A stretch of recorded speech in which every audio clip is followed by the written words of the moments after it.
Mr. Jackson, you now stand charged with another case. You were charged with possession of marijuana. You are facing up to 6 months in jail and or a $2,000 fine. We are going to do probable cause. You have the right to remain silent. Anything you say can or will be used against you. You have the right to have an attorney present. If you cannot afford one, one will be appointed to you, sir. Yes, Judge.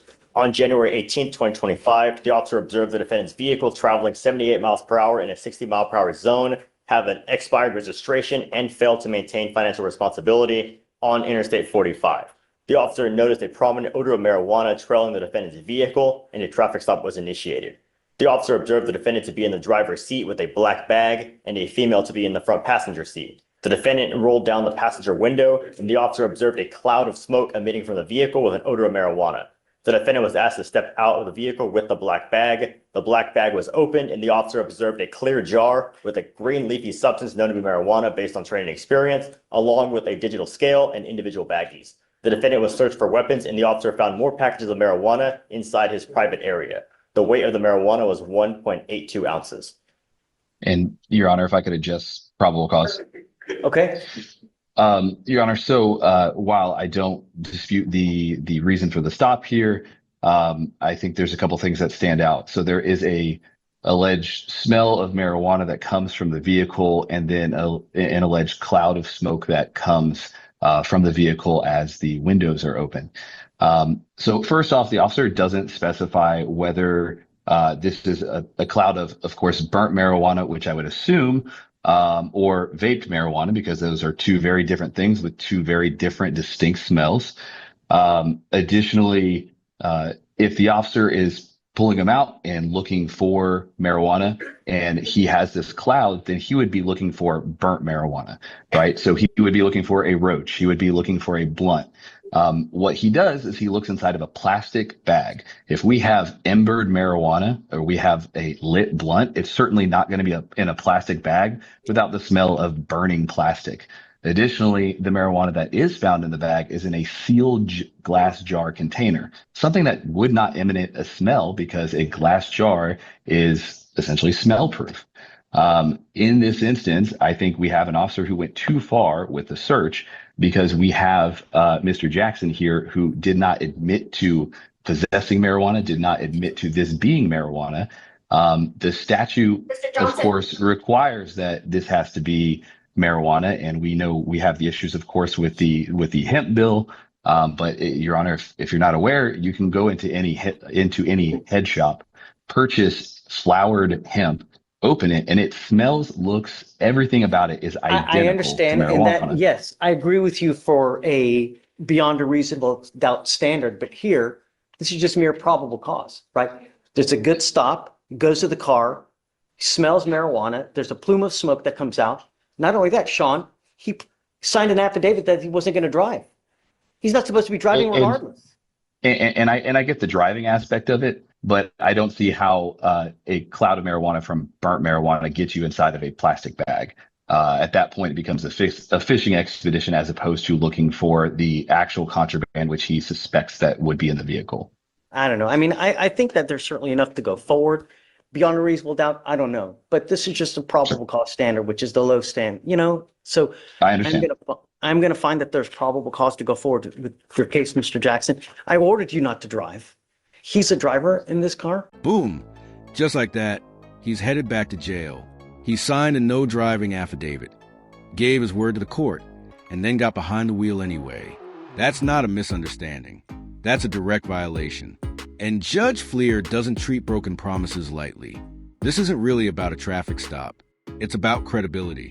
When you stand in front of a judge and agree to conditions, that agreement is the only thing keeping you out of the cell. The moment you ignore it, the court sees it as more than a mistake.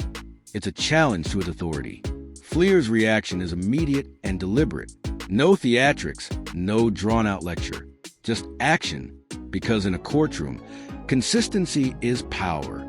If a judge lets one signed affidavit slide, the next one means less. And if court orders stop meaning something, the entire system starts to wobble. One bad decision, one broken condition, and suddenly the freedom you were given turns into handcuffs. That's how a judge maintains control.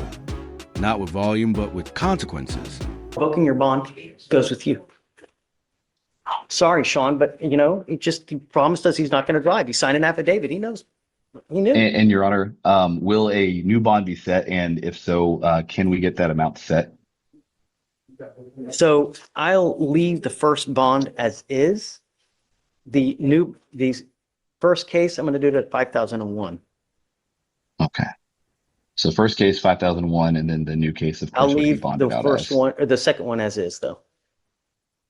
So he's on bond for 2 cases. He's now picked up a 3rd case. Is this right? That's correct, yes. Mr. Jenkins, you now stand charged with the offense of reckless driving. You are facing up to 30 days in jail and or a $500 fine. We are going to do probable cause. You have the right to remain silent. Anything you say can or will be used against you. Yes, Judge. On January 12, 2025, at 6:26 p.m., the officer observed the defendant's vehicle traveling at a high rate of speed on a feeder road without headlights on.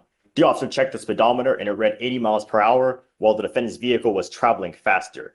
This occurred in a 50-mile-per-hour zone. The officer observed the defendant's vehicle make an unsafe lane change, cutting off a motor vehicle and reaching a speed of 106 miles per hour with moderate to heavy traffic.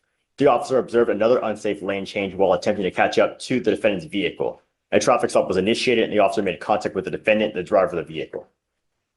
Mr. Jenkins, I'm going to find that there's probable cause to go forward with the case. Does he have a valid Texas driver? Yes, Judge, eligible.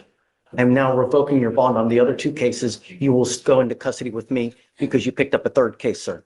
Goes with you. Judge, he also is wanting me off the case.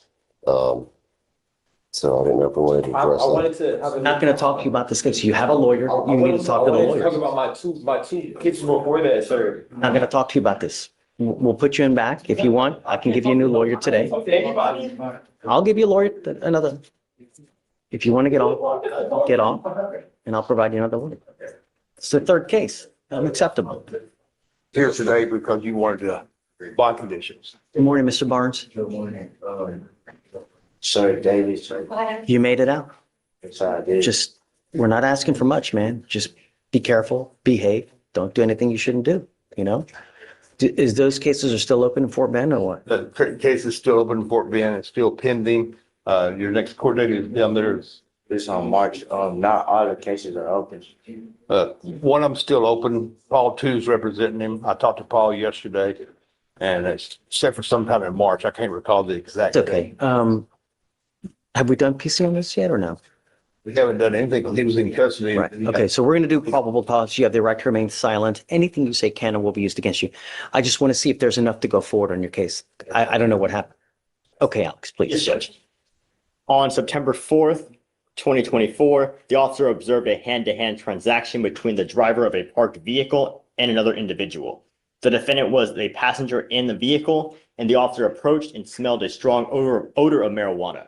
The officer asked the defendant to step out of the vehicle and saw in plain view a scale in the driver's side door, and the officer detained the defendant and the driver. The officer found a bag of marijuana in the defendant's waistband pursuant to a pat-down, and the weight of the marijuana was 1.27 ounces. You're telling me he saw him do a hand-to-hand transaction or someone else? The driver of the vehicle was a hand-to-hand transaction, and when he approached the vehicle, he asked the defendant and the driver who did the hand-to-hand transaction to exit. And furthermore, the officer smelled an odor of marijuana. I know, but why would he search him? What? I get it on the driver because he sees the hand-to-hand contact with them, but he's just sitting there. Your Honor, the only thing would be officer safety, just the pat down. Now this right here, this is rare. A straight up probable cause denial. The officer testifies he saw a hand-to-hand exchange, but only involving the driver. No clear interaction with the passenger. No object passing him. No statement tying him to it. Just proximity. And Judge Fleischer catches it immediately. He doesn't stretch the facts. He doesn't connect the dots for the state. He refuses to fill in blanks with assumptions. That's the key moment. Because probable cause isn't about vibes. It's not about he was there, so he must be involved. It's about specific, articulable facts linking that person to a crime. And here, that link just wasn't there. Fleischer slows everything down and zeroes in on the gap. Where's the evidence against the passenger? Not suspicion, not association. Evidence. And when it's missing, He doesn't bend the standard to make the arrest fit. He denies it. It makes you think. How many people end up sitting in a jail cell because no one pauses long enough to question the lead? How often do assumptions quietly harden into charges? In this moment, the system worked the way it's supposed to. Not fast, not dramatic, just careful. And sometimes that restraint is the most powerful move in the courtroom. I'm going to find no probable cause. Just be careful. All right? Really. You hang with dogs, what happens? You hit. No. You get fleet. Well, you can get bit too, right? Please. It's a bad dog. Just don't hang out with the wrong people. All right? Yes, sir. Come on. Good morning, Mr. Huggins. So understand that your lawyer is here because he wants me to set you a bond. I don't know. I don't know anything about you. I've never met you before. I know that you're going to tell me it's little bunnies jumping in the woods, but really, what matters to me are two things. Number one, what are you charged with? Are you a dangerous person? And more importantly, most importantly, are you going to go back to the demanding jurisdiction? I have no idea. We have to get to know you in the short time now, 20 seconds, just to see who you are. So, Mr. Kim, tell me about it. Yes, Judge. Defendant is wanted at East Baton Rouge Parish, Louisiana for a domestic abuse, battery, strangulation, or equivalent of impeding breath. State would be opposed to bond. Defendant is currently on deferred adjudication for aggravated robbery, where he was the driver and there was a firearm involved. During the aggravated robbery deferred, he picked up a misdemeanor possession of marijuana, which alone, that wouldn't be sufficient to bring up the court. But the fact that one of his conditions on his deferred adjudication was to not consume any marijuana, he violated said provisions. And then now he picks up a strangulation. The warrant was 10 days old when he. So this case here, this is a new case. Yes, Judge. It was issued out January 14th. And so because of the repeated violations, the offense being one of them, the state would be opposed to bond. If I may, Your Honor. Please. Mr. Huggins has already retained counsel for the New Orleans case. Eric Hayes, I have been in communication with him. I think it's important for the court to know, as it relates to the allegations out of Baton Rouge, that it was actually the complaining witness mother who hired us to be here this morning on behalf of Mr. Huggins. I also think it's important for the court to know, even though it is triable facts for the Louisiana case, she also sent us over several videos. We're confident that he will appear in New Orleans because he's already retained counsel. We believe that he won't have a problem complying with all of the things that's been outlined here in Harris County, seeing that he does have strong ties to the community and he is employed. And because of that, Your Honor, we do believe that there are conditions that can be put in place if the court elects to give him a bond, such as an ankle monitor, to ensure that, one, the court knows where he is and that the community is safe. And then also he has already retained counsel, Mr. Eric Hayes, for that matter, out in Baton Rouge. So I believe I have no reason to believe he won't answer to Baton Rouge, and I don't have any reason to believe he won't comport with the conditions here in Harris. You're a dangerous person, man. How old is he? 22, 23? Yes, Judge. And to add, for what it's worth, he already had a GPS ankle monitor as a condition of his deferred when the strangulation happened, or at least according to the conditions. Was he not supposed to go there too? No, it's just one of the arguments made by counsel was to have a GPS monitor secure. This is that, it's just such a short time. He's picked up this case. He's picked up, I guess, a weed case, and he's on probation for an aggravated robbery. I mean, really. Full disclosure, there was a motion to adjudicate, but in the Brenham case that was dismissed. I don't have the files for the Brenham one, but I presume because the deferred was cured that they didn't pursue it. But he was only charged and it was later dismissed, but it was 2023. So obviously very recent. Let me ask you this. Is he on bond for did they file a motion to adjudicate on the aggravated robbery, but then that was dismissed on October 16th. So he has no holds now, right? Currently, No, yes, Judge. And it was dismissed because the Brenham marijuana case was ultimately dismissed. Yes. I'm not comfortable giving you a bond now, Mr. Huggins. I think you're a dangerous person, man. You picked up that case over there. You're on probation for an aggravated robbery where there's a gun, and I don't know if there's shooting involved, but the good news is that it's only Louisiana. We have buses coming in and out probably 2 times a week to take people back because we have so many people from Louisiana here. So once you waive extradition, Monday, Tuesday, you'll be back in Louisiana. So he's not going to be sitting for not. This is the moment the temperature in the courtroom drops. Aggravated robbery with a firearm, on probation, and now a new domestic strangulation case out of Louisiana. Those aren't just separate charges.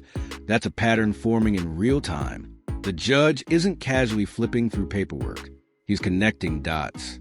When a judge looks at a defendant and says, "You scare me, dude," That's not theatrics. Judges are trained to stay measured, controlled, neutral. So when that kind of language slips out, it tells you something. It means the court sees escalating behavior. It means the risk calculation just changed. This isn't about punishing someone for allegations alone. It's about assessing danger. Probation is already a second chance. Add a violent prior, then layer on an accusation involving strangulation, one of the biggest red flags in domestic violence cases, and suddenly the margin for error disappears. Now, freedom isn't a right in that moment. It's conditional, fragile, hanging by a thread. And when public safety enters the equation, that thread can snap fast. I don't feel comfortable doing it, man. You scare me, dude. So, he said he has waived, right? Yes, Judge, Sorry, counsel. But the good news is that he'll be back lickety split, in was it Lafayette? is East Baton Rouge, East Baton and Rouge. currently the aggravated robbery doesn't have a new MAJ based on the impeding or the strangulation, and so I can't speak for the trial bureau, but if they decide to revoke. Juggin, you got to understand, when you're on felony probation, something like that, you got to live with a halo on your head because you could be looking at 20 years, man. All right. Thanks. Thank you, Judge. Yes. Ma'am, you were charged with driving while intoxicated. You're facing up to 6 months in jail and or a $2,000 fine. We are going to do probable cause. You have the right to remain silent. Anything you say can or will be used against you. You have the right to have an attorney present. If you cannot afford one will be appointed to you. On January 16, 2025, at approximately 10:25 p.m., the officer was traveling on East Sam Houston Tollway and observed the vehicle traveling at a high rate of speed, overtaking other motorists and changing lanes without signaling. The officer observed the vehicle get on Ship Channel Toll Bridge and pace the vehicle at 75 miles per hour in a 50 mile per hour zone. The vehicle further failed to drive in a single lane and a traffic stop was initiated. The officer made contact with the defendant, the driver of the vehicle, and observed the defendant to have slurred speech and odor of an alcoholic beverage. Standard field sobriety tests were conducted, HGN 6 out of 6, walk and turn 5 out of 8, one leg stand 2 out of 4. The defendant was read the DIC and refused to provide a specimen, and a blood search warrant was signed and executed. Ma'am, I'm going to find that there's enough probable cause to go forward with your case. I'm ordering you as a condition of your bond not to consume alcohol, illegal drugs, or unprescribed controlled medication. I'm going to randomly test you. If I find that you're consuming anything of this nature, I'm going to revoke your bond, put you in jail. Do you understand, ma'am? There's no driver's license on file for the defendant. Okay. Any prior DWIs? No priors, Your Honor. Okay. If you do not have a Texas driver license and liability insurance, you are not allowed to drive. Do you understand? You will be signing an affidavit with me today promising me you're not going to drive. I take it extremely serious. You just saw what happened. If you don't have a license and insurance, do not drive.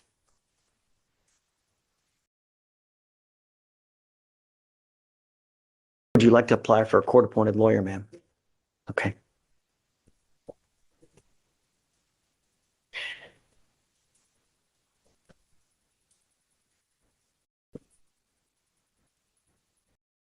What's going to happen now is I will have you swear to it that you're not going to drive without those two documents. I will have you sign a receipt with Victoria. We will have you get with Felicia at some point for your bond conditions. In the meantime, we'll have you fill out an application, then I'll have you speak to a lawyer here momentarily. All right? Please. And then if you could give her an application. Mr. Leary, you're charged with racing on a highway. You're facing up to 6 months in jail and or a $2,000 fine. We're going to do probable cause. You have the right to remain silent. Anything you say can or will be used against you. You have the right to have an attorney present. If you cannot afford one will be appointed to you, sir. Yes, Judge. On January 13, 2025, at approximately 12:51 a.m., the officer on-viewed two vehicles at the block of Tomball Parkway, blocking the moving lane of traffic. The officer observed a white Jeep and an orange Corvette line up directly next to each other side by side, and the vehicles accelerated at the same time at a high rate of speed. The traffic stop was initiated of the white Jeep, and the officer made contact with the defendant, the driver, who gave his name and was identified by his Texas driver's license. The other officer stopped the Corvette and detained the second defendant. The driver was positively ID'd by the Texas driver's license. Do you know how fast they were going? Your Honor, they do not specify in the DIMS. Okay. Mr. Leary, I'm going to find that there's probable cause to go forward with your case. Have you run his license, see if he has it? Eligible, Your Honor. Okay. I'm ordering you as a condition of your bond not to participate in this kind of behavior again. If I see that you do, the first thing I'm going to do is I'm going to revoke your bond, put you in jail. The next thing I'm doing, I will take your privilege to drive away from you permanently. Do you understand while this case is over? Yes, sir. Open. The ability to not drive in Houston blows. Trust me. Do you understand? Yes, sir. Now, you have a lawyer. It's your responsibility to stay in touch with Mr. Clay, and he'll tell you when you have to come back to court. I'm going to waive your appearance. You don't have to waste your time coming to court, but you must stay in touch with him, and he'll tell you when you have to come back to court. You sir. pick up a new case, you endanger my public. I only have one place for you. You understand? Yes, sir. All right. So I'm going to have you sign a receipt of Victoria. We'll have you take a seat in the jury box while we get your bond conditions. We'll have you sign it, and after that, you'll be free to go. Have the excuse. Yes, sir. Thanks. It's come to my attention that you've picked up a couple new cases while you're on bond. So state's asking me, or I guess, what are you asking for, state? We were asking for 5,000 on each of the cases. To revoke the bonds? Yes, sir. On which cases? On one moment, Mischief. the criminal mischief and the assault bodily injury. Okay. And that is because he has picked up a new criminal trespass. Yes, sir. Did you say that there was one that you were going to have indicted too? Yes, sir. And we're pending on the offense report for that still at this time. So we're waiting for a new date. What is that? What is that case? Yeah, what is that? Is it another trespass? Is it a theft? Assault bodily injury. Oh, there's another assault. Yes, sir. Did you know about this? Yes, because that one was no PC by the magistrate when all of these cases came to the court. But it was no PC because they, I think, fat fingered the date of the offense as 2021, not 2024. And so it was outside the statute of limitations when it went before the Someone magistrate. accidentally put 2021 on the actual report instead of And 24. yes, my understanding is that the state is having to get a copy of the offense report and then they can take it to the grand jury with the correct date. Okay. So what is your response as far as the mischief and the assault on the bond revocation? We're in agreement with the 5,000. Okay. He has a case upstairs, so. Oh, I see. Right. You have a felony case. So, all right. So on the mischief and then the assault, if we can put it at now 1, 2. Judge Jackson had previously revoked the ABI when they were last week. Yeah. But I think they're all in agreement. So we'll do 5,000 and 2, 4. 5,001. Yeah. On the assault and the mischief. Right. We'll leave the trespass as is. Right. So Mr. Rodriguez, what's happening now is I'm going to revoke the bond on your 2 older cases due to the fact that you continue to pick up other new cases. You can't expect. Right. Yes, Right. So, And just for clarification, the case that's being taken to the grand jury, that's already kind of accounted for in the 5,000. There's not going to be a new BVR when that. right. Okay, What do you? I'll defer to you on that, Your Honor. Okay. okay. I'm okay with that. Okay. Right. I'm not going to just be duplicitous to kind of just that we'll look at it again. Okay, I just want to make sure we're all on the same So page. do we set it at when we actually do get it? The ABI, Yeah. The new one. to be completely candid, Judge, I don't know that it really matters because 1,000 or 11 billion thousand, it's. Yeah. I guess we'll cross that bridge when we get there, whenever they do get it done. Yeah. Okay. All right. So if you do bond out, I'm going to put a GPS monitor. I don't know if you're going to get out or not, but I'm ordering you not to have any contact with the complaining witnesses in these cases, not to be in possession of weapons. And I'm going to put a monitor on you so I know that you're not going over there. The monitor will go on you prior to your release from custody if you are able to make bond. Yes, sir. Do you understand? Do you have any questions? No, Your Honor. Okay, man. Good luck, Mr. Rodriguez. So we need him to sign before he goes, please. Thank you. Thanks, guys. I be excused. Yes. Just come over here, Mr. Rodriguez. Have you signed for bond? So I will, Kelsey, I'm going to grant the motion that you did in the queue, the motions that you filed, I'll grant them. Thank you, sir. Okay. Are you ready? Okay. Judge? Yes, ma'am. I already done it. We're good? So what I'm going to do is just unset term. Yeah, he's a big boy. He knows. We're done. Doesn't want the help, we'll just unset term and then he's just free to go. So just, Nope, just admonish him if he picks up another case. Thank you. Yes, ma'am. Mr. Butler, Yes. I'm ready. Probably Hassan that's on the dock. You've been so patient. What's that? You've been so patient. I get, well, I had some rounds to make this morning. Hassan, Yes, Hassan. She's here from California. So what happens is she's on PTI. We get notification that there was some sort of violation. We hadn't pulled any of the stuff to really take a look at it. She's given me, you've not seen what the violations are? I'm sorry. You've not seen the violations? No. I've seen like the kind of the blanket thing where they allege the usual, like a blow, something like that, or a missed blow. Ms. Hassan, come up. And so what we're going to request is obviously a recess to be able to speak to the appropriate person. Ms. Geis, I believe, is in charge. Right. Has she already been booted out? No, this is the initial, they always, If everything didn't happen on the PTI program, she would have been. But because I guess everybody is in limbo, they're just waiting. What violations do we have? 218 is a lot. She's averaging 14 to 34 skip tests a month on her device. She tested positive for THC. She failed to report for her office visits on the September 24th, October 8th, December 3rd, December 31st, and January 8th. Can I? No. so obviously. Actions speak. Yeah, but Right. Your Honor. Stop. Don't. Got a lawyer.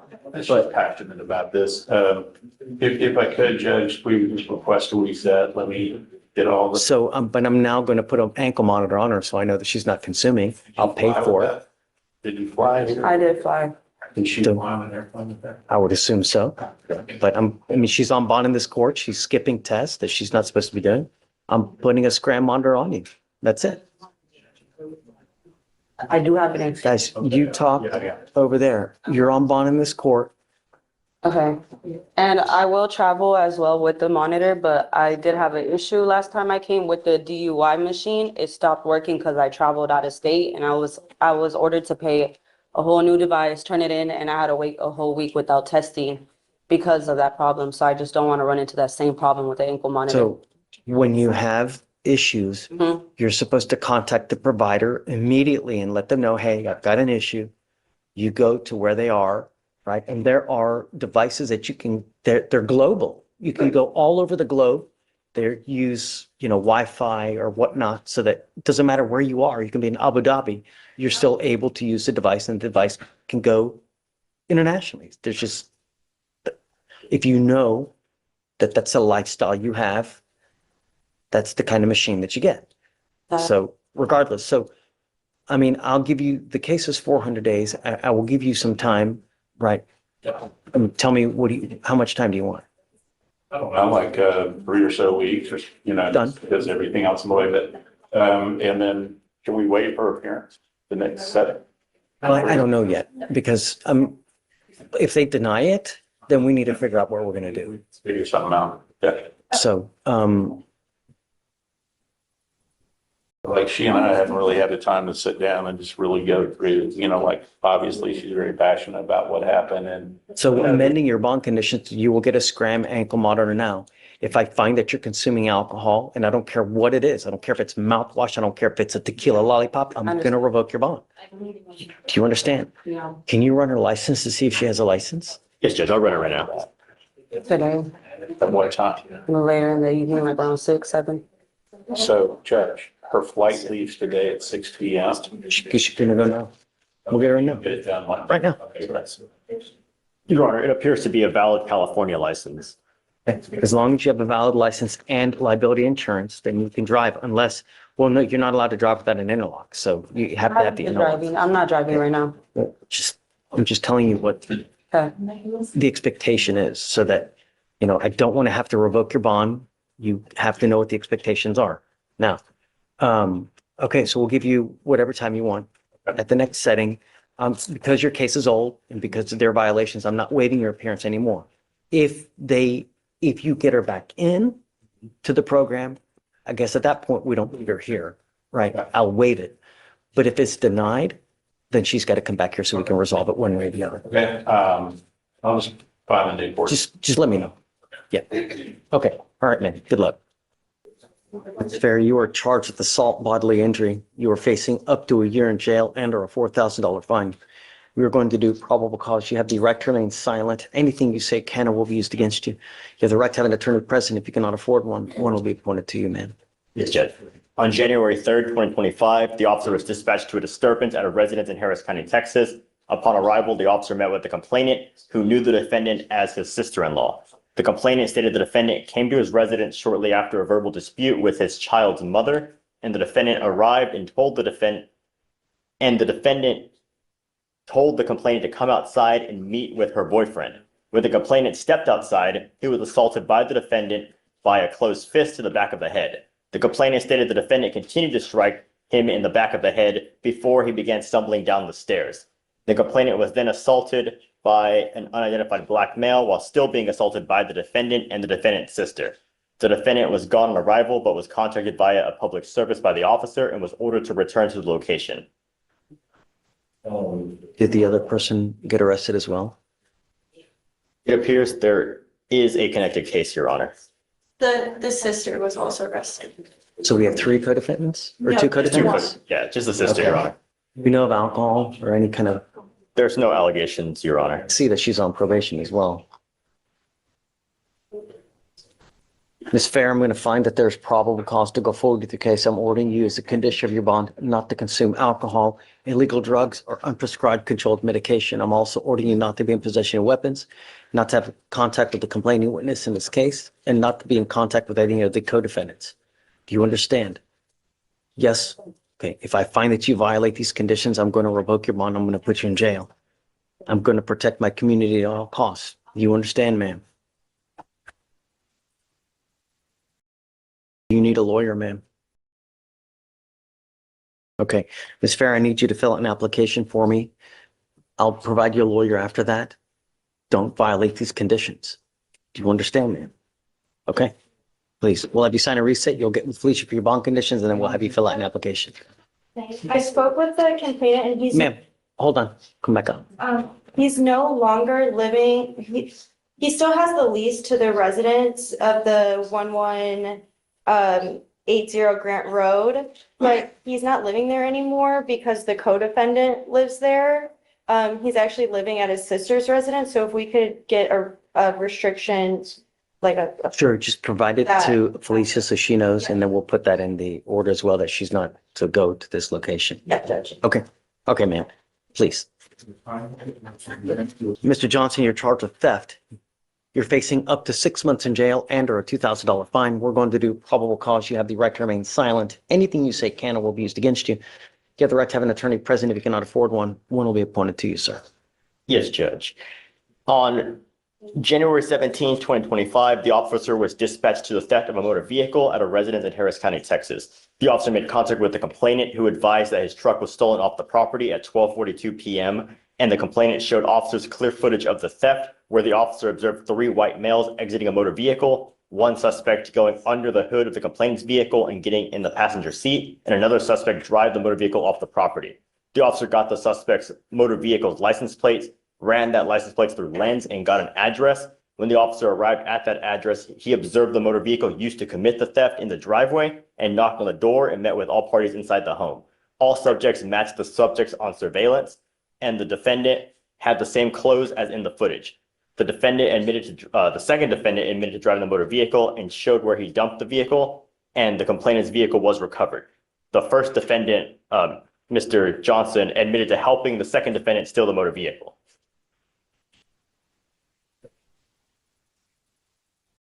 So you're telling me that they allegedly stole a car? Yes, Judge. He's charged with a misdemeanor theft, Class B. Yes, Judge. What is the value of the car? According to the DIMS, the complainant advised the value was $600. Does he make a statement that he knows the car is stolen? He makes a statement that he admitted to help steal the vehicle. Okay. All right, Mr. Johnson, I'm going to find that there's probable cause to go forward with your case. We do have co-defendants in this case, do we not? Yes, Judge. I'm ordering you as a condition of your bond not to have any contact with the co-defendants in this case and not to have any contact with the complaining witness in this case. You pick up a new case, you endanger my community, I'm going to revoke your bond, I'm going to put you in jail, and I'm going to make it extremely high. Do you understand, Mr. Johnson? I do understand. What do you do for a living, sir? How do you support yourself? Sir, How do you support yourself? I'm trying to get disability right now, sir. All right, I'll help you fill out an application. Do you mind giving me an application? Do not leave until you sign our bond conditions, otherwise Yes, I will sir. issue a warrant for your arrest. I'm going to give you an application. I'm going to have you sign a receipt with Victoria, and then we'll have you take a seat in the jury box, sir. And Mr. Shagoya, you're charged with driving while intoxicated. You're facing up to 6 months in jail and or a $2,000 fine. You're also charged with unlawful carrying of a weapon. On the gun case, you're facing up to a year in jail and or a $4,000 fine. We are going to do probable cause. You have the right to remain silent. Anything you say can and will be used against you. You have the right to have an attorney present. If you cannot afford one, one will be appointed to you, sir. Yes, Judge. On January 18th, 2025, at approximately 4:30 a.m., the officer observed the vehicle fail to stop at a red light at the East Texas Freeway on Harris County, Texas. The vehicle would have struck the officer's patrol vehicle had the officer not come to a stop. A traffic stop was then initiated and the vehicle continued to drive 0.5 miles before stopping. The officer made contact with the defendant, the driver and sole occupant, and observed an odor of alcoholic beverage, glossy eyes, and slurred speech. Standard field sobriety tests were conducted, HGN 6 out of 6. The officer did not conduct walk and turn and one-leg stand due to safety concerns and the nearby sidewalk not being level. The officer observed a Glock 9mm in plain view from the front passenger window located on the passenger floorboard near the center console, and a PC search was then conducted. A second loaded firearm was found in the center console, and the defendant was then read the DIC and refused. A blood search warrant was signed and executed. Mr. Shagoy, I'm going to find that there's probable cause to go forward with your case. Have you run his license? It is eligible, Your Honor. I'm ordering you as a condition of your bond not to consume alcohol, illegal drugs, or unprescribed controlled medication. If I find that you're consuming, I'm going to revoke your bond, put you in jail. No more PR bonds. Do you understand? Sir. I'm also ordering you not to be in possession of any weapons as well, sir. Because you have a lawyer, I will waive your appearance. It is your responsibility to stay in touch with him. If he tells me he can't get a hold of you or you've taken off and you pick up a new case, I will revoke your bond. Have you looked to see if he has any prior DWIs, Alex? Please. He has, one moment, Your Honor. No priors. Okay. All right. So for now, I'll have you sign a reset with Victoria. We'll get you with Felicia for your bond conditions. And after that, you'll be free to go, sir. Thank you, Judge. Thanks, guys. Excuse me. Please. Sir, you're charged with assault of a family member. You're facing up to a year in jail and or a $4,000 fine.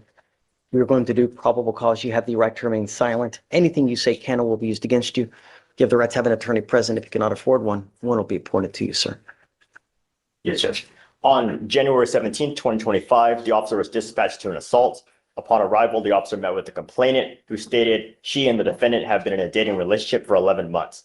The complainant then stated the defendant had been continuously assaulting her, and she showed surveillance video of the incident to the officers. The officers observed the defendant grab the complainant by the hair and strike her several times in the face with a boxing glove. The officer also observed the defendant get on top of the complainant and pin her down, striking her in the face, and the complainant advised she felt pain from all the strikes. The officer observed the complainant to have visible abrasions on her left shoulder and bicep, along with redness on her face. He just had an assault that was dismissed in October of this past year. Yes, Is this the same complaining Same witness? complainant, Your Honor. Okay.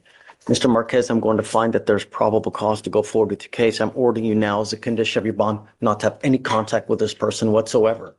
I'm issuing what's called a magistrate's order for emergency protection, which is a court order that identifies Ms. Rubio as a protected individual. You're not to commit family violence or an assault against this person. Commit an act in furtherance of an offense under section 42.072 of the Texas Penal Code. Is this a stalking statute? You cannot threaten, harass, use another person to communicate a threat or harassing behavior. You cannot be in possession of a weapon or go within 200 feet of the Melbourne Street place. Do you understand? Yes, sir. I want you to understand that I'm going to protect every single person in this county by all means necessary. You endanger my public, it's not going to go well for you. Felicia, I want to make sure that he's not consuming alcohol or drugs. I'm going to randomly test you. If I find that you're using alcohol or illegal drugs, likewise, I will revoke your bond, put you in jail, make your bond very high. Do you understand?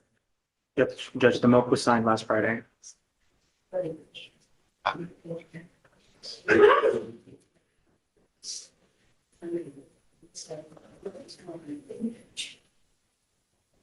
was signed by a magistrate court. On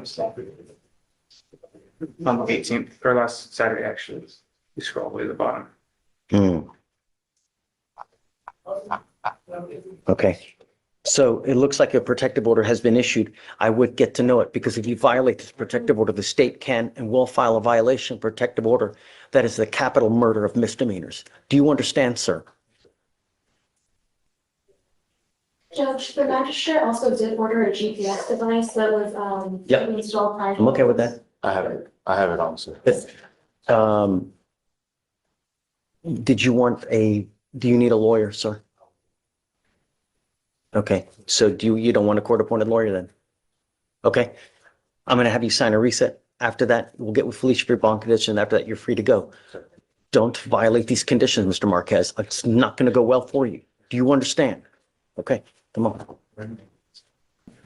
Sir, you were charged with unlawful carrying of a weapon. You are facing up to a year in jail and or a $4,000 fine. We are going to do probable cause. You have the right to remain silent. Anything you say can or will be used against you. You have the right to have an attorney present. If you cannot afford one will be appointed to you, sir. Yes, Judge. On December 13th, 2024, the officer observed the defendant's vehicle traveling at a high rate of speed without a front license plate. A traffic stop was initiated, and the officer made contact with the defendant, the driver of the vehicle. The officer observed the firearm in the passenger side door, and the officer asked the defendant to step out. The officer observed a firearm in the driver's side door, and both firearms were unholstered. The officer asked the defendant for consent to search the vehicle, and the defendant agreed. The officer searched the vehicle within hand's reach of the defendant, and the officer observed a Ziploc bag in the glove compartment with a $20 bill and what appeared to be small baggies with a white powdery substance inside, believed to be cocaine based on training experience. The weight was 3.77 grams. Okay, sir, I'm going to find that there's probable cause to go forward with your case. I'm ordering you as a condition of your bond not to be in possession of any weapons. Do not pick up any new cases. Otherwise, I'm going to put you in jail. I don't know what your immigration status is, but if you go to jail and you spend any kind of time there, immigration, and you're not here with proper documentation, immigration will put a detainer on you. You will be stuck like Chuck in there until this case is over with and then shipped off to immigration. So beware what you do. I don't know what your status is, but if you're not here with permission, be good. You have a lawyer because you have one that will waive your appearance, but it is your responsibility to stay in touch with him. You pick up a new case, you endanger my community. It's not going to go well for you. Do you understand? Yes. And we'll have you sign in recess, Victoria. We will have you take a seat in the jury box while we get your bond conditions. We'll have you sign it, and then after that, you'll be free to go. Thank you. Thank you, Your Honor. Thank you. You were charged with tampering with a government record with intent to make it genuine? Is that right? I'm sorry. Say it one more time, Judge. I missed what you said. You're charged with tampering with a government record. You are facing up to 6 months in jail and or a $2,000 fine. We are going to do probable cause. You have the right to remain silent. Anything you say can or will be used against you.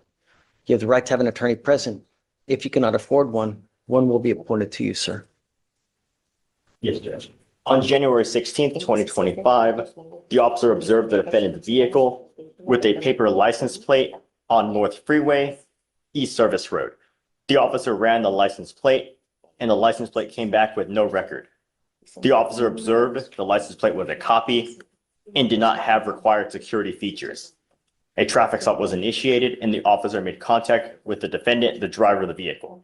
The defendant stated he received the license plate from the person who sold him the truck, that he receives a new license plate whenever he makes payments, and that he thought that was legal. The defendant stated he did not have insurance on the vehicle, and the officer ran the VIN and discovered the motor vehicle to be salvaged. The officer also found the vehicle has never been registered and had never had a state inspection. The defendant provided a dealer tag receipt for the license plate, listing him as a purchaser. So he tried to purchase in good faith, Judge. He just, I don't see how there's any criminal intent. But he's making payments and he gets a new license plate every time he gets a payment. That's what the officer says he was saying. Well, right, but I mean. Right. Marcos, I see what you're saying because he's charged with tampering, right? To tamper, you must.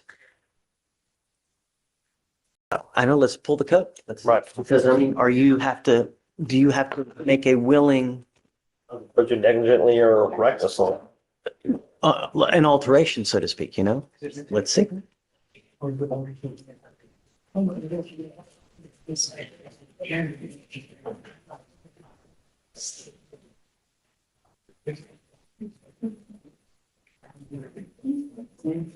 3710.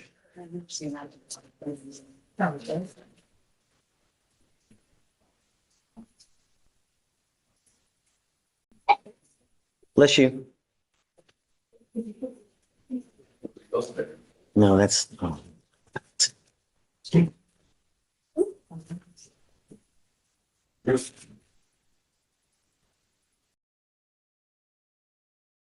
Knowingly makes a false entry in the false alteration of a government record.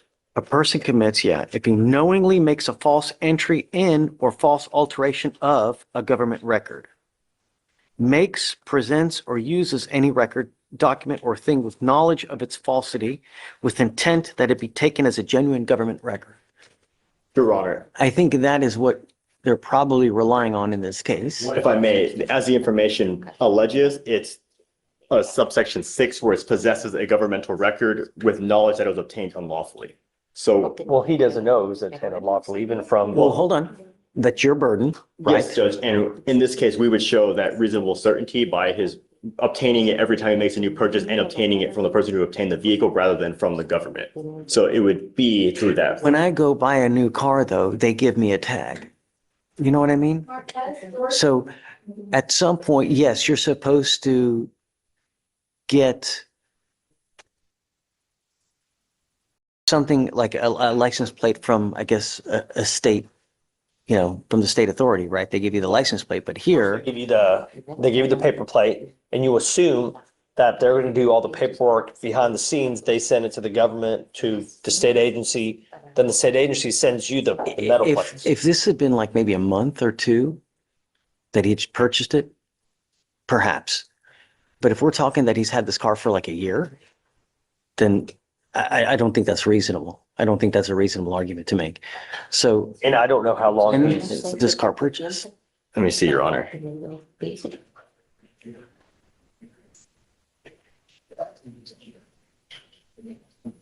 So the only thing in regard to the status of the vehicle is the officer only found that it was a salvaged vehicle, and he lists a date of loss as June or May 29th, 2020. So I don't know if that's when the defendant obtained it or that's just. No, that's just when it was salvaged at that time. So at that point, you can't even drive the car because it's salvaged, right? Right, and that's salvaged title, the date that the officer provides. So, and so with the information we have. have. Copy the tag? Let me see.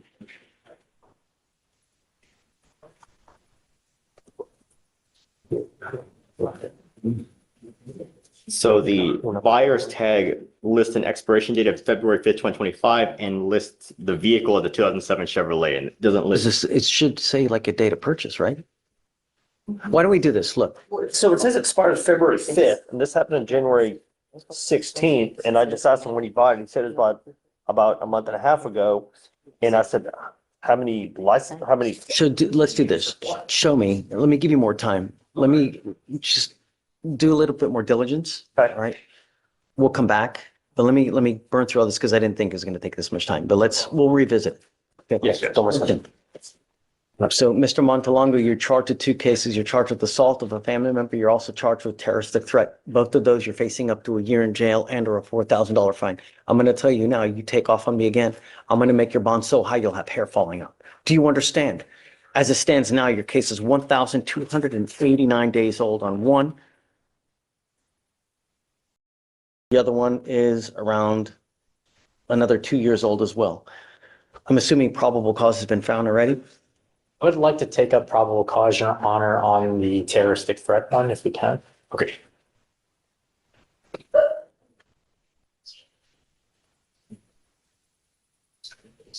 Okay, go for it. Yes, Judge. On February 28, 2023, the officer responded to a terroristic threat, and the complainant stated she is the sister of the defendant, and that prior to the day of the call, the defendant had been sending her threatening messages to her phone. The defendant sent a text saying, "I hope you take a punch to the fucking face. I'ma break your fucking face with my fist, bitch. I want to hear your bones break." The complainant stated the defendant has been verbally abusing her and has a history of assaulting their father. Your Honor, I believe the key element they're missing in this probable cause for the terroristic threat is the imminency. There's nothing showing that this is imminent, it's about to happen, or is going to happen, or some future event. I mean, I'm going to. I'm going to, it can be very vague, Your Honor. We don't know how long that's going to be. If it's like, hey, I'm coming over right now, or if he said that in person. I think the case law is pretty clear on the imminency on that. For example, like. You're telling me there's case law that says I'm going to is not sufficient? I have to look at the specific words of I'm going to, but it references a future event. So if it's in reference to a future event, it's not imminent. Therefore, it doesn't meet the requirement. State response? So what we have is that they had an argument the previous night, and that the morning of the incident, that's when he sent the text saying, "I'ma break your face with my fist." So that would go towards, it doesn't really address the imminent issue, but it does address a future threat. Montalongo. Your Honor, I would agree with where you were going, the I'm going to, and just the overall tone of the message is implying imminent and will put a reasonable person in fear. I think so as well. Mr. Montalongo, I'm going to find that there's probable cause to go forward with your case. I'm now issuing a magistrate's order for emergency protection that identifies the complaining witness in this case as a protected individual. You cannot communicate with this person in any manner. Phone calls, text messages, any way. You're not to threaten, harass, use another person to communicate a threat or harassing behavior. You cannot go within 200 feet of where she lives or where she works. Do you understand? If I find that you violate this court order, I'm just going to put you in jail. Got to understand, I'm going to protect my public at all costs. I don't care who you are, what color, whatever. Do you understand? Now, I'm not waiving his appearance because the cases are super old. We got to figure out where we're going. So I'm going to give you guys one setting to figure out where we're going to go. Is discovery complete on both of these cases? It appears that the RIP is missing on the terroristic threat, and on the assault, it's complete. So, okay, so I'm going to give you 30 days. You must be back at that time to figure out what we're going to do. You must either accept a plea bargain from the state, or else I'm going to set your case for trial. You understand? Okay, so if you can please put offers on both of the cases, we'll see you back in 30 days. So we'll go from there. Understood, Judge. Thank you. Good morning, sir. Sir, you're charged with harassment. You are facing up to 6 months in jail and or a $2,000 fine. We are going to do probable cause. You have the right to remain silent. Anything you say can or will be used against you. You have the right to have an attorney present. If you cannot afford one, one will be appointed to you, sir. Yes, Judge. On January 16, 2025, the officers made contact with the complainant at a residence in Harris County, Texas, who stated the defendant came to the cul-de-sac on a dirt bike, began revving the engine, which got the complainant's attention, and the complainants began recording the incident on their cell phone. The officers reviewed a video from the cell phone showing the defendant sitting on a dirt bike, continuously revving the engines, and the complainants made contact with the defendant, and the verbal argument began. The defendant made the comment, "It's y'all asses. I know where you live. I got y'all." And the complainants feared for their lives, believing the defendant would return to cause them bodily injury. The defendant's residence is only 0.7 miles from the complainant's residence.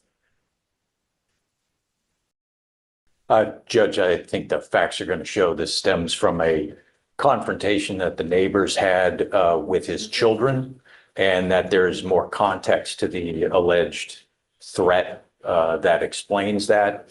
However, my understanding is. So are they next door neighbors? No, they live in the same general neighborhood, but there's already a pretrial bond condition of no contact. Got it. And I've explained to Mr. Schreiber that staying away from them is good.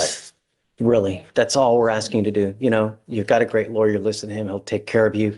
I am going to find that there's probable cause to go forward with the case. Just don't have any weapons, don't have any contact, and all will be well. Because you have a lawyer, I will waive your appearance, but it is your responsibility to stay in touch with Mr. Down, and he'll tell you when you have to come back to court. If he tells me he can't get a hold of you because you've taken off, I'm going to issue a warrant for your arrest. Just don't pick up any new cases, okay? We'll have you sign a receipt with Victoria. We'll have you take a seat in the jury box. We'll get your bond conditions. We'll have you sign it, and then you'll be free to go. All right? Thanks, guys. Please. Good morning, Mr. Humphrey. So you're charged with harassment. You are facing up to 6 months in jail and or a $2,000 fine. We're going to do probable cause. You have the right to remain silent. Anything you say can or will be used against you. Yes, You have the right to have an attorney present. If you're not afforded one will be appointed to you. Yes, Judge. The officer was conducting a follow-up investigation and spoke to the complainant. The complainant knew the defendant by name and sight as they were in a dating relationship for 2 years. The complainant stated they ended the relationship in 2023, but continued to be friends because they worked in the same building. The complainant stated she initiated contact with the defendant via cell phone. The defendant showed up at her location and talked. The defendant asked to hang out, but the complainant stated she was busy. The complainant left the location and got a call from the defendant, and the complainant told the defendant to leave her alone and hung up. The defendant called her 35 times and called her using a secondary number. The complainant blocked both numbers, and the complainant got approximately 100 calls from a no-caller ID number. The complainant answered, and the defendant told the complainant to unblock her, and the complainant hung up. The complainant arrived at her office and saw the defendant calling her and was knocking and attempted to open the door to her suite. The complainant was escorted to her vehicle, and the defendant contacted the complainant 39 times via his cell phone, 1 time via a secondary number, 6 times via email, and 100+ times from a no-caller ID. The defendant spoke to the officer and admitted to calling the complainant 100+ times from his primary phone number and his secondary number and sending emails because she blocked him.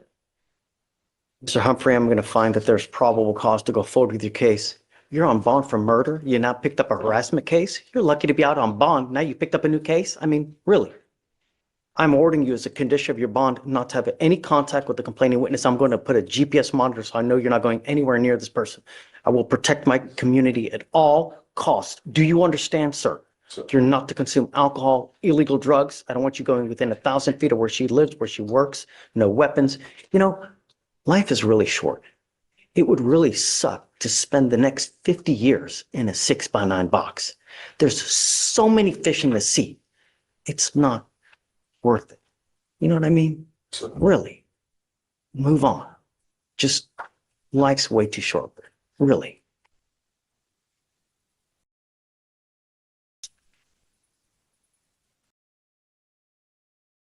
You have the ability to hire a lawyer, Mr. Humphrey. Or do you need a court-appointed lawyer? Okay. Just, I want my community safe, man. That's all I want. Please, you know, please. I have an application on file already. So I'm going to have you sign a release of Victoria. I'm going to have you meet with police for your bond conditions. I'll provide you a lawyer here momentarily. Just think before you act. Come on. You were charged with criminal mischief. You are facing up to a year in jail and or a $4,000 fine.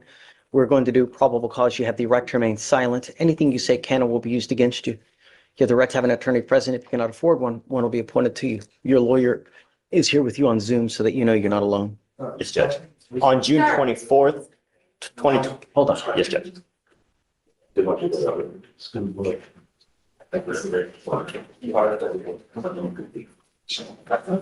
Yes, Judge. On June 24th, 2024, the officers were dispatched to a burglary at a warehouse in Harris County, Texas. The defendant and another unknown male were seen on a security camera approaching the warehouse in an SUV and gaining entry to the side of the building by pulling back 2 metal sheets that lead to 2 large holes on the wall. The complainant estimated the damages to be valued at approximately $800, and the complainant stated the defendant broke into the property to attempt to retrieve items that belonged to him. The complainant stated to have filed a civil lawsuit against the defendant for not paying rent. Say it again? The complainant filed a civil lawsuit against the defendant for not paying rent, and that the complainant was there to obtain property. Or the defendant. Mr. Gibson, I'm going to find that there's probable cause to go forward with your case. I'm ordering you as a condition of your bond not to have any contact with the complaining witness in this case. Don't go back to this location. Do you understand? If you pick up a new case, if you go back to this location, I'm going to revoke your bond and put you in jail. No more PR bonds. Okay. Now you have a lawyer. Because you have a lawyer, I will waive your appearance, but it is your responsibility to stay in touch with Mr. Cedillo. JP, have you filed an attorney of record? No, Judge, it's brand new. I'll get that done today, Your Honor. Please. Judge, I know you found PC, but just can you indulge me and can I just hear how the how my client was identified? I did not hear that. Surveillance video. Yes, Judge. Okay. That's what they say. I mean, is there any description that it was him, or did anyone say that it looked like my client or anything like that? Did the officer look at the surveillance footage? Yes, the DIM states explicitly that the defendant is seen on security camera coming onto the property. Okay. We'll take a I look mean, at it. if you get the video, it shows something different, come back. I'm always ready to entertain anything at a later time, you know? Of Really. course, Judge. So, Thank you. but until that time, don't pick up a new case. Don't go back. All right. So Vic, you want to give me a date? Yes, Judge. How is March 25 through the 27th? Let me see, Judge. Judge, was that state's bond commitments? Yeah. Okay. Judge, March 25 will work. Yes. Okay, cheers. Okay, so for now, I'll have you sign a reset. We'll have you take a seat while we get your bond condition. We'll have you sign it, and then you'll be free to go. Okay? Thank you, Your Honor. Mr. Caldwell, you're charged with possession of marijuana. You're facing up to 6 months in jail and or a $2,000 fine. We're going to do probable cause. You have the right to remain silent. Anything you say can or will be used against you. You have the right to have an attorney present. If you cannot afford one, one will be appointed to you, sir. Yes, Judge. On January 13th, 2025, the officer observed the defendant's vehicle traveling 35 miles per hour in a 20-mile-per-hour zone on Pine Dust Lane. A traffic stop was initiated and the officer made contact with the defendant, the driver of the vehicle, and the defendant was not wearing a seatbelt. The officer further observed an odor of marijuana and asked where the marijuana was located. The defendant stated the marijuana was located in the back seat. The defendant gave consent to search the vehicle, and the officer found a clear plastic sandwich bag with a green leafy substance in the back seat and a glass container with a green leafy substance. The total weight was 0.921 ounces. Okay, Mr. Caldwell, I'm going to find that there's probable cause to go forward with your case. Have you looked to see if he has a license? It's not eligible, Your Honor. Okay, you're not allowed to drive. If you don't have a license, do not drive. Do you understand? If you go get a license, if you get insurance, come back to me. I'll take this restriction off. That's your only condition. Don't get in trouble and don't drive. Do you understand? I'm going to have you sign an affidavit, which is a promise you're making to me. That's the only condition, Mr. Caldwell. Don't drive. Now, you have a lawyer.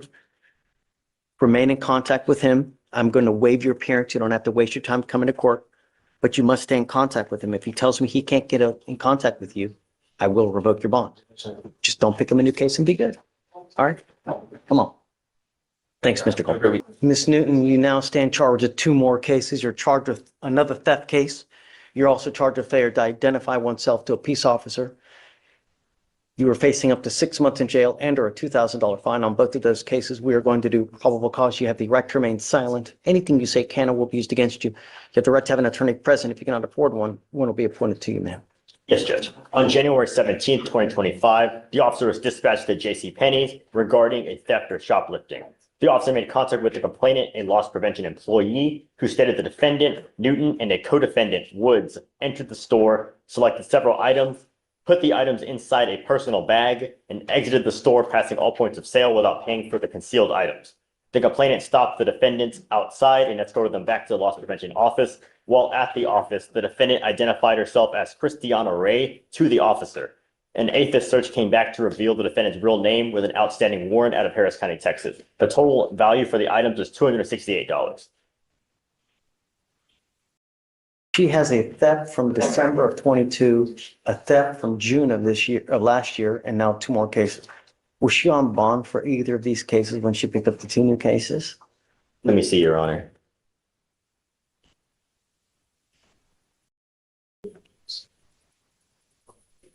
Okay. You are looking at Miss Newton here. Was she on bond for any of these cases, or were they all just in open status? It's 254. 8009. Or it appears bond was made after the new cases. On the 19th, the new cases were picked up on the 17th. In the court processing page, last name KOTUN, that's the original case, and there were multiple bonds posted on that one.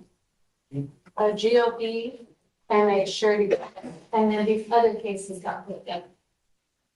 So it's a third name.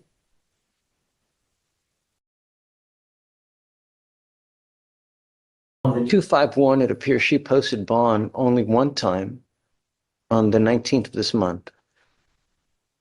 On the 243,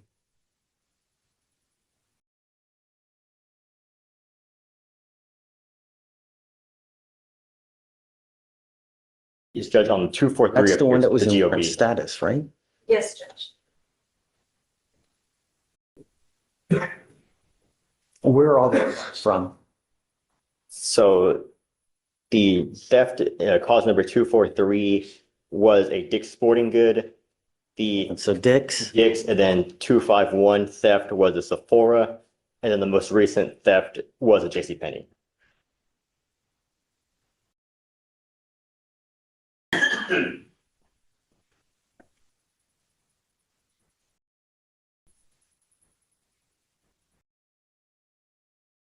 Miss Newton, Miss Williams, I'm going to find that there's probable cause to go forward with the case. I'm now putting a monitor on your ankle so I know where you are at all times, and you are forbidden from going to JCPenney, any JCPenney.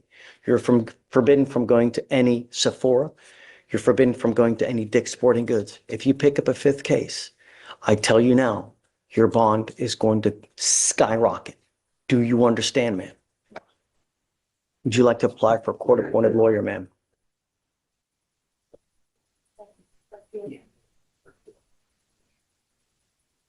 Okay. I'm going to have you sign a reset with Victoria. After that, you'll get with Felicia for your bond conditions. Do not pick up a fifth case. I'm telling you now. I don't know what you're doing, but you pick up another case. You're also not to hang out with the other person, the co-defendant in this case as well. Do you understand? So can you reach out to the MAC for her, and then she'll have conditions with Felicia? Okay, please, ma'am. Morning, Mr. Price. Sir, you're charged with two cases. You're charged with assault of a family member. You're also charged with a garden variety assault. On both of those, you're facing up to a year in jail and or a $4,000 fine. We're going to do probable cause. You have the right to remain silent. Anything you say can and will be used against you. You have the right to have an attorney present. If you cannot afford one, one will be appointed to you, sir. Yes, Judge.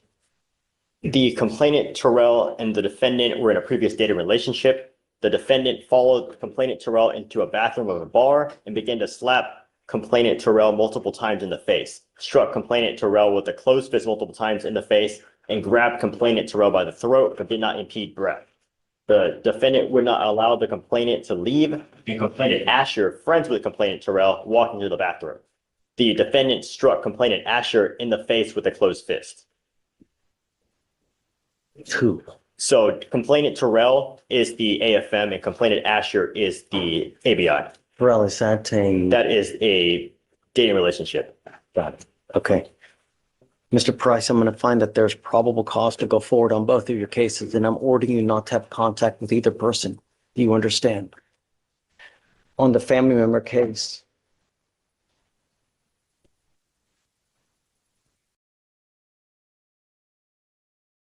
I'm not seeing a protective order issued on Price. You see one, please?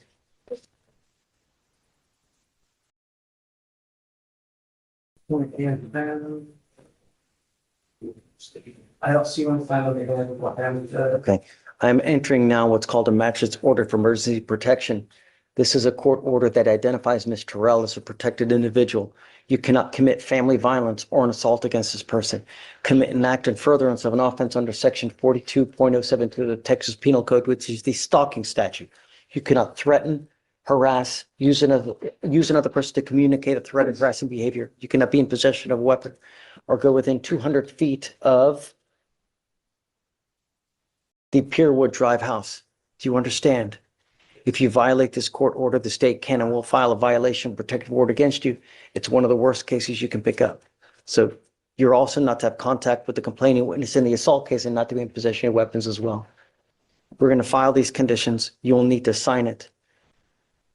Did you need a court-appointed lawyer today, Mr. Price? Okay. You can reach out to the MAC. I've got an application on file. I'm going to have you sign a reset, Victoria. We'll have you take a seat in the jury box while we get all your bond conditions. You'll sign it, and then we'll provide your lawyer here momentarily, sir. please. Mr. Randolph, you're charged with tampering with a government record. You're facing up to a year in jail and or a $4,000 fine on that one. You're also charged with possession of marijuana. On that one, you're facing up to 6 months in jail and or a $2,000 fine. We're going to do probable cause. You have the right to remain silent. Anything you say can and will be used against you. You have the right to have an attorney present. If you cannot afford one, one will be appointed to you, sir. Yes, Judge. On January 13th, 2025, the officer observed the defendant's vehicle bearing a temporary buyer's tag with an expiration date of December 25th, 2024. The officer ran the expired buyer's tag through NCIC and observed the license plate to not be registered to any vehicle. A traffic stop was initiated and the officer made contact with the defendant, the driver of the vehicle, and the front seat passenger. The defendant admitted to having printed the buyer's tag himself and putting it on the back of the motor vehicle. The defendant stated he printed the buyer's tag at UPS or something. The officer observed a strong odor of marijuana, and the defendant admitted to smoking earlier that day. A PC search of the defendant's person and vehicle were conducted. The officer located a small plastic bag containing a green leafy substance known to be marijuana based on training experience in the defendant's front right pocket, and a clear plastic bag containing marijuana in the center console of the vehicle. The weight was 0.3 ounces. All right. Mr. Randolph, I'm going to find that there's probable cause to go forward on both of your cases. Can you look up to see if he has a... It's not eligible, Your Honor. We're not allowed to drive. I don't care what's going on in your life, Mr. Randolph. You will be signing an affidavit with me today, promising me you're not going to drive. If I find that you do, it's not going to go well for you. Do you understand? If you want to drive, go get a license, get liability insurance. If you can show me that you have both of those things, I'll take this restriction off. But I'm going to tell you now, if I find that you do, it's really not going to go well for you, sir.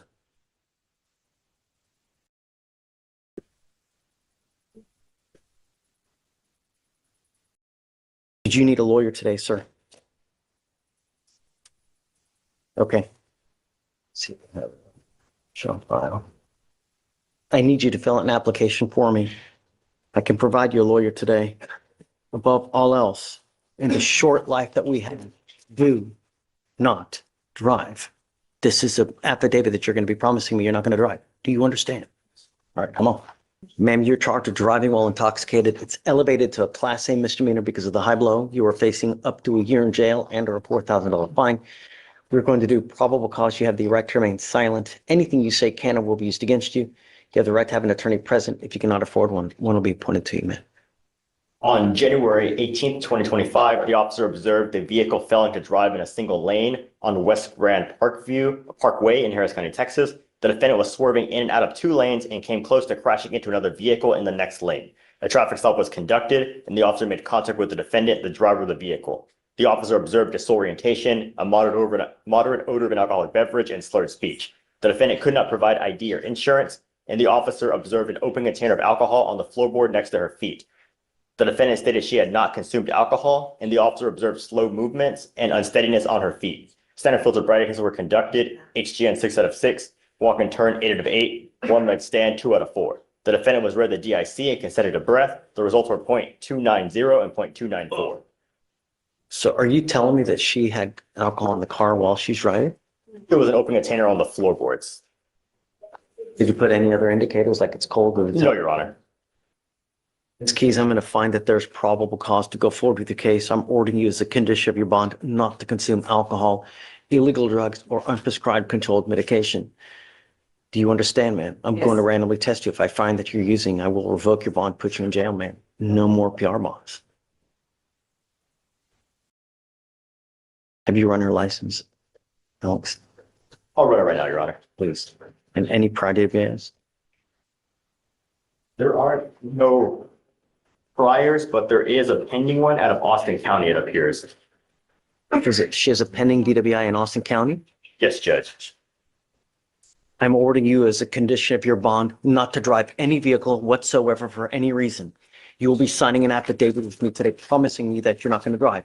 If I find that you do, I can have a contempt hearing every single time you drive. It's an offense in and of itself, punishable by up to 6 months in jail and a $500 fine every single time. I am now going to put an ankle monitor on you so I know that you're not consuming, and I'm also giving you a curfew of 7 p.m. to 7 a.m. On your other ankle, you're going to get a GPS monitor. Stop. I don't want you to talk about the case. I can provide you a lawyer today, but if they're telling me that you have an open DWI and now you picked up another one, I have a big problem with that.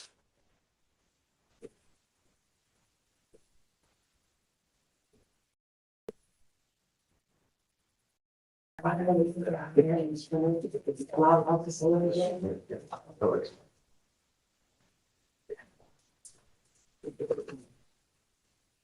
was going to provide you a lawyer today, ma'am, if you would like, a court-appointed lawyer. Did you want a court-appointed lawyer? I will provide you a lawyer today. Ms. Keys, if you have a problem with alcohol, I'm giving you the opportunity now to address it on your own. If you do not, I'm going to do it for you, and I promise you're not going to like the way that I do it. Do you understand, ma'am? Yes. I'm going to do everything in my power to protect my public at all cost. Every single day, someone dies from a DWI in our county.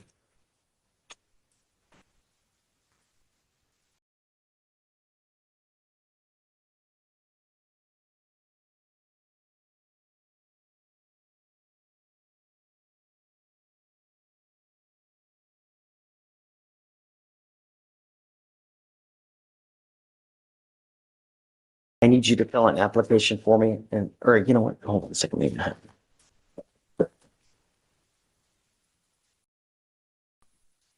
No. Vic, I have an application on file already, so if you just want to appoint her a lawyer, I'm going to have you sign a receipt with Victoria. You will meet with Felicia for your bond conditions, and after that, we'll have you take a seat while I find your lawyer. I'm going to have you sign a reset. After that, you'll get with Felicia for your bond conditions. After that, I'll have you take a seat while I find your lawyer. Please. No driving affidavit? Oh, yeah, no driving affidavit, right. I spoke with her again. She said that she needed to reach out to her dad and brother to see a time that would work for him to come. Where is the car? The Where? car is at the property at,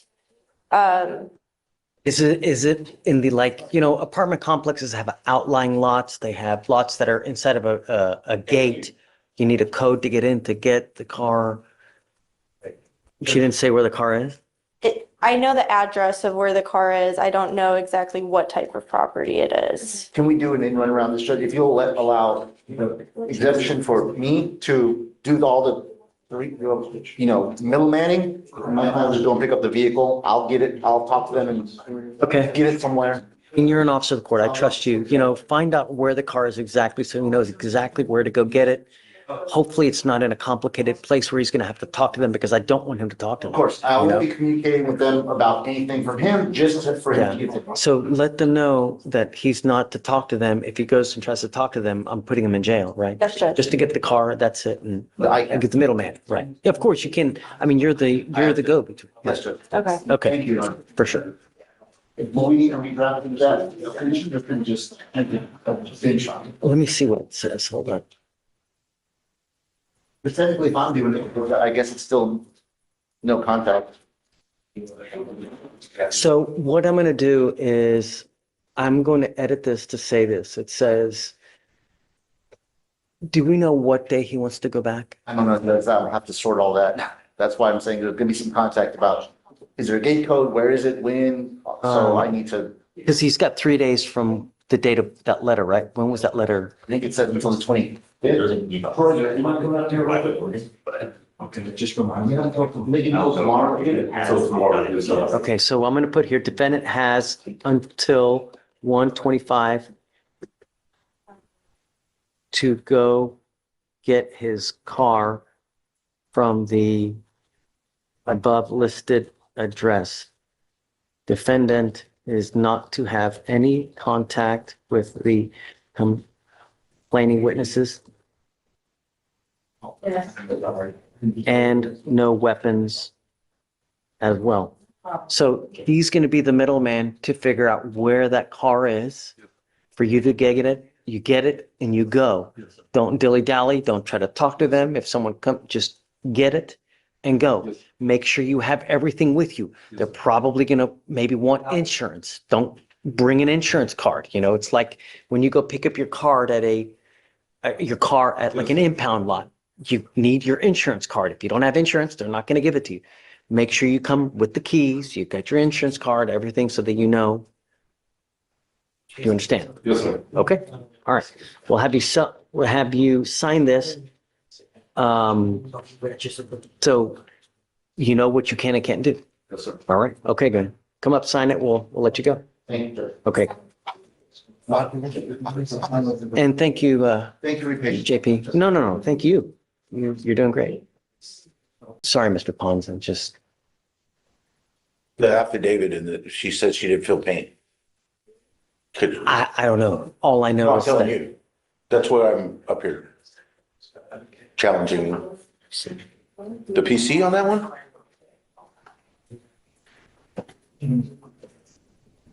There's an affidavit, a complaint that's provided. There's an affidavit. Because in the DIMS. Hey, this is on Corral? This is a new case, right?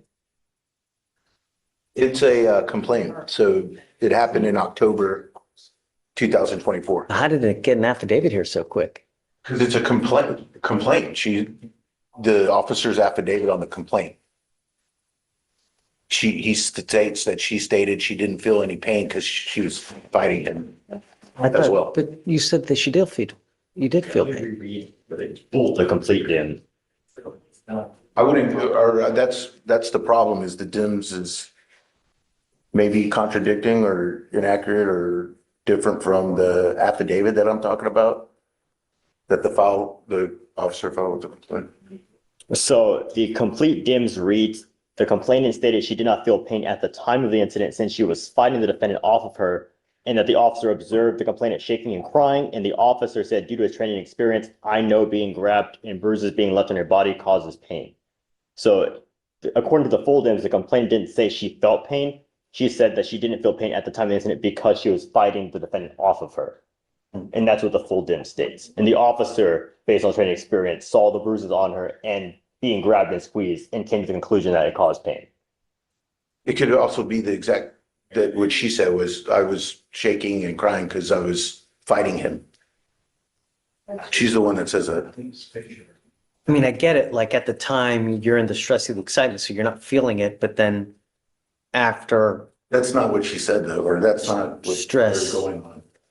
Your Honor, the key thing the officer observed were the bruises on the complainant's arm. He observed the bruising and then came to the conclusion based on that. And what she told him, she did say that the defendant squeezed her arm. And based on that, her crying, shaking, and the bruising, he came to the conclusion that she felt pain due to that being squeezed. I mean, taken as a totality, is that not sufficient for probable cause purposes? I don't know. You have a sworn document where she says one of the elements is missing. And then everything else that he's adding is not in that document. To be more specific, she's saying she did not feel pain at the time of the incident since you were fighting. She didn't say she didn't ever feel pain. She said at the time since she was fighting the defendant off of her. But the officer That's not in that. But the officer never asked, hey, do you feel pain? Why And wouldn't you the ask? officer never asked. He came to the conclusion based on totality. Get it, but I don't know. I mean,